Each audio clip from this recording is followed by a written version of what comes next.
Сәлем қыздар, өте пайдалы белковый таңғы ас дайындайтын боламыз. Ең алдымен табамызды жақсылап қыздырып аламыз. Содан кейін сары майымызды саламыз. Менде топленое масло өте пайдалы, білесіздер. Майымыз жақсылап ерігеннен кейін көкөністерімізді салып аздап қуырып аламыз.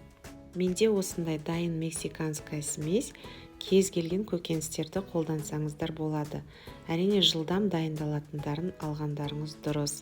Піскен тауықтың етін салып, бетін жауып, жақсылап қуырып аламыз.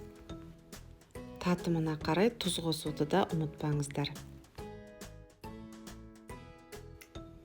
Бөлек ыдысымызға 2 жұмыртқамызды жарып, аздап тұз қосып, жақсылап вилкамен немесе венчикпен араластырып аламыз.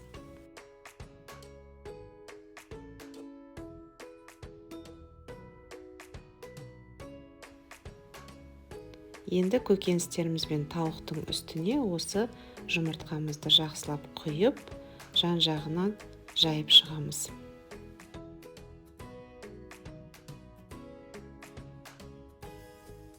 Табамыздың қақпағын жауып, жұмыртқамыз піскенше күтеміз.